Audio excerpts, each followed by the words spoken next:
La violencia en la escuela, conocida en México como materia obligatoria y segunda causa de temor en los estudiantes mexicanos después de la frase ecuaciones de tercer grado. La violencia escolar se ha convertido en un grave problema que enfrentan las escuelas de todos los niveles educativos, con consecuencias que van desde Luisito, al que le quitaron su Boing de mango, hasta Norma Lisbeth, de 14 años, que en el año 2023 sufrió la peor de las peores formas de violencia escolar. Sí, este es el elefante en el aula que no podemos seguir haciendo como que no existe. Dentro del mundo de las cartulinas, plumones y colores que no pintan, existen varios tipos de violencia con distintos grados de peligrosidad. En esta ocasión nos vamos a enfocar en el que es considerado el más delicado, frecuente y agresivo de todos, el acoso escolar. El acoso escolar o bullying, término utilizado por primera vez por el investigador noruego Dan Olweus, refiere a todas aquellas acciones violentas que alguien con más poder hace sobre otro con menos poder, que pueden ir desde apodos, insultar verbalmente, humillaciones, excluir de un grupo, hasta daño físico grave. Pensemos en la siguiente situación. Estudiante A es más grande, más fuerte y más agresivo que estudiante B, y estudiante B sufre de golpes, burlas, humillaciones, amenazas e insultos por parte de estudiante A. Muchas veces, estudiante A no actúa solo, sino que se apoya en un grupo de letras más para intimidar a estudiante B. Este acoso ocurre de forma muy frecuente, que hasta estudiante B se sorprende cuando estudiante A y su pandilla no aparecen. Y esto es lo que hace al bullying tan peligroso, la intensidad y la frecuencia de los episodios de violencia. Y como cuando cierto ciudadano chino decidió desayunar murciélago en su jugo, este problema tiene muchas víctimas. En la primera línea se encuentran las víctimas principales de los estudiantes abusadores. Generalmente son niños o adolescentes un tanto retraídos y cuya complexión física les pone en desventaja de sus acosadores. Estos comienzan poco a poco a sufrir los efectos del constante abuso. Según diversos estudios, la depresión, episodios agudos de ansiedad, miedo a ir a la escuela, baja autoestima y problemas de salud son las señales que muestran que se debe actuar inmediatamente. Si esto de por sí ya es gravísimo, ni qué decir cuando las víctimas son invadidas por constantes pensamientos de suicidio, producto de su hartazgo, estrés y odio hacia sí mismos. A esto se suma el grado de daño físico que los bullies pueden causar a la víctima. Y en México ya hemos sabido de las peores consecuencias que esto puede ocasionar. Dentro de este fenómeno a veces tan complejo como el acoso escolar, él o los acosadores son también un perfil distinto de víctimas. Estos estudiantes suelen reflejar la violencia que viven en familia, del lugar y las personas con las que socializan o pueden padecer posibles desórdenes psicológicos. Varios estudios, en específico el realizado por la Facultad de Ciencias de la Salud de la Universidad César Vallejo, atribuyen al victimario factores psicológicos como la baja autoestima, depresión acompañadas de fuerzas emocionales negativas como la ira y la agresividad. Estos fantasmas viviendo dentro de un adolescente o un niño son una bomba de tiempo que en cualquier momento puede estallar. Y si le sumamos que en casa el niño vive en un episodio infinito de Breaking Bad, no es extraño su comportamiento violento. Y no podemos dejar de lado los daños colaterales que el bullying ocasiona. Principalmente del lado de la víctima, los padres y familiares cercanos también son afectados por lo que ocurre en la escuela, sabiendo por lo que tiene que pasar su ser querido todos los días. Del lado del agresor, muchas veces los padres no resisten la presión y el estrés que la situación les ocasiona, optando por sacar al niño de la escuela. Sí, todo esto es un efecto dominó donde la última ficha nunca tiene finales felices. La violencia en la escuela se vuelve mucho más preocupante cuando nos enteramos de cuántos de nuestros estudiantes sufren esto todos los días. Según un estudio realizado por la ONG Bullying Sin Fronteras para América Latina y España, los datos de enero de 2020 a diciembre de 2021 revelan que los casos de acoso escolar en México están incrementando, arrojando que 7 de cada 10 niños y adolescentes sufren de algún tipo de acoso escolar. 7 de cada 10. Es muy probable que tú, que estás viendo esto, hayas sido bulleado en la escuela. Y si no, tú fuiste el bully. Con estas cifras, México se posiciona en la cima del mundo, incluso por encima de Estados Unidos, país con igual proporción de McDonald's y tiroteos escolares. Pero veamos qué dicen las autoridades educativas, porque seguramente en vista del problemón que tenemos, ha habido constantes estudios para medir el comportamiento de este fenómeno y así poder diseñar e implementar programas que ataquen este problema en cada contexto educativo, sin importar el presupuesto que esto requiera, ¿no? No. Incluso si revisamos el sitio web oficial de la Secretaría de Educación, lo dicen textual: el acoso no ha sido abordado de manera formal. ¿Qué carajos quiere decir de manera formal? Esto es solo una manera política de reconocer que este problema no les puede importar menos.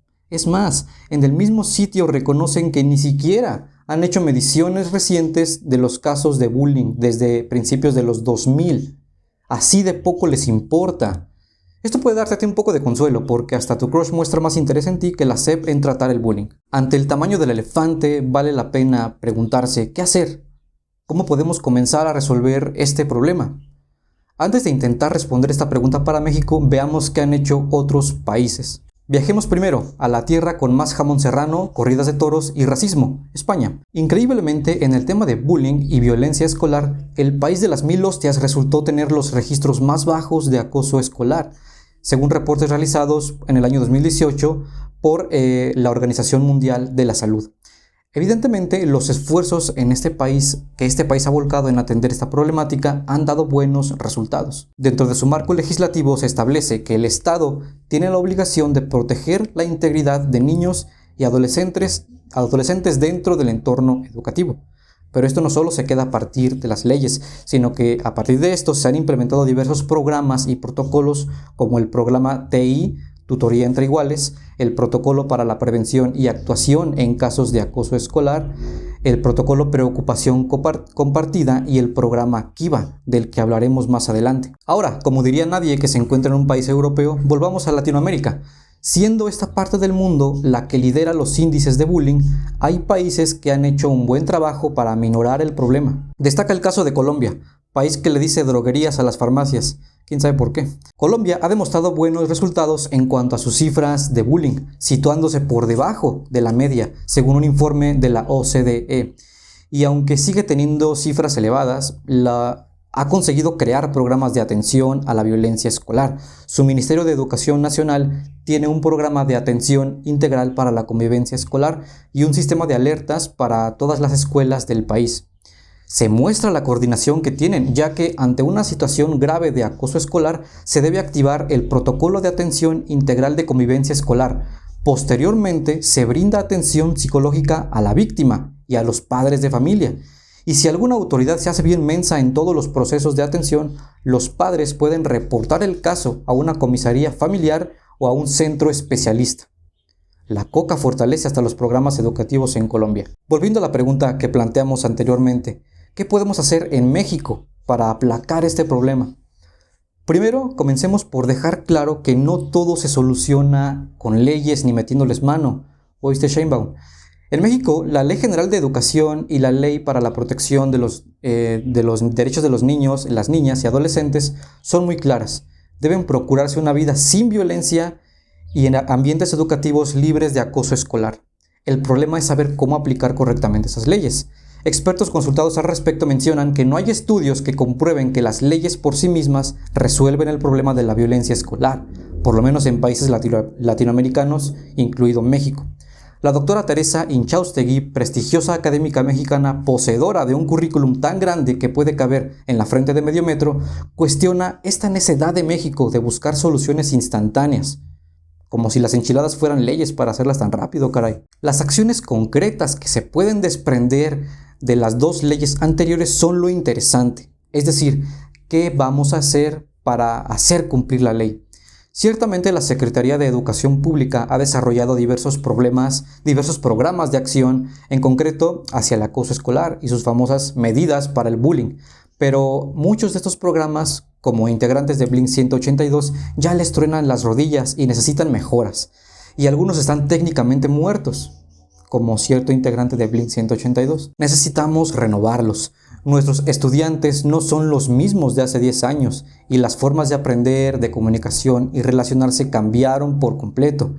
Y podemos servirnos de estos cambios como armas contra la violencia escolar. La Organización de Estados Iberoamericanos recomienda a los países, entre ellos México, maneras interesantes de usar la tecnología en sus programas de prevención y atención a la violencia en las escuelas.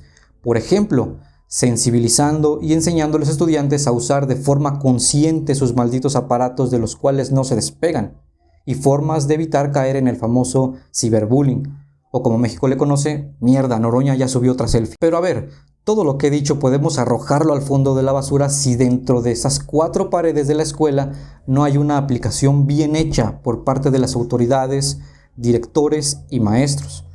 Por eso llama mucho la atención un programa que se ha expandido por varios países y que es respaldado por una gran variedad de estudios, el programa Anti-Bullying Kiva. Este programa fue creado por el Ministerio de Educación finlandés, que es como la SEP, pero que sí funciona, y que no es dirigido por un político lamebotas del presidente, y que sí usa bien su presupuesto. Bueno, pensándolo bien, no es como la SEP. El funcionamiento de este programa es bastante interesante. Kiva se basa en 3 pilares: prevenir el acoso escolar y atajar su incidencia de manera efectiva, intervenir cuando se detecta un caso de acoso escolar con acciones específicas dirigidas tanto al acosador como al acosado, así como a varios compañeros que deben apoyar a la víctima, y supervisar de manera constante la situación en la escuela gracias a las herramientas online que ofrece el programa. La efectividad de Kiva se ha probado en rigurosos estudios científicos, con más de 30.000 alumnos que demuestran que el programa reduce considerablemente todos los tipos de acoso, como verbal, físico, material, ciberacoso, etc. Suena bien. Kiva ya se implementa en unas pocas escuelas privadas de México, porque por el bien de todos primero los blancos, con resultados muy buenos, viendo reducción en sus casos de acoso escolar. ¿Por qué no ver la posibilidad de poco a poco implementar Kiva en las escuelas públicas del país? Por ejemplo, haciendo mediciones y estudios en los lugares con más casos graves de violencia escolar. Se podrían tomar decisiones de dónde comenzar a implementar este programa. Este podría ser una gran iniciativa para atacar este problema tan enraizado en nuestra cultura mexicana. Ese es el momento de actuar. Tenemos un monstruo viviendo en las escuelas llamado violencia. Y si entendemos eso, podemos llevar a la práctica todas las recomendaciones, programas y proyectos que ya tenemos a la mano. Los maestros deben tener una capacitación adecuada para saber cómo actuar ante una situación de acoso escolar, pero además tienen que tener la actitud para hacerlo. El camino de la prevención es fundamental. El salón debe ser un lugar seguro para los estudiantes, y no digo que el salón de una secundaria pública se convierta en un jardín zen, tampoco mames, pero sí un lugar de confianza. Además de esto, establecer reglas claras que rijan alrededor del ambiente que se desea crear en el aula y que se enfoquen en lo que se espera de los estudiantes. Esto significa, por ejemplo, que los reglamentos escolares, en lugar de decir no pelear o no decir groserías o no explotar una bomba molotov dentro de un salón de clases, reglas que bien podrían aplicar a un salón de clases o un partido Atlas Querétaro. Más bien definirlas en positivo, es decir, ayuda a mantener el orden en clase, trata con respeto a tus compañeros o dirígete a tu maestro con respeto y llévale un postre de chocolate todos los viernes. Y ante cualquier incidente grave que pueda ocurrir en una institución, los directores deben actuar teniendo como objetivo el bienestar de la institución, la protección de las víctimas y la disciplina correspondiente al agresor, se oponga quien se oponga, aun y cuando ese que se opone sea la Mr. fucking SEP. Estamos ante un elefante gigantesco. La violencia en las escuelas está lejos de desaparecer y hay muchas influencias a las que están expuestos los estudiantes que terminan por fomentar o legitimar actitudes y comportamientos violentos. Y no ayuda mucho que México tenga casi siempre los índices de violencia más altos en el mundo, y eso que en el mundo existe Afganistán. Pero concluiré con 3 palabras: acciones, lineamientos, vocación. Recuérdenlo por sus siglas.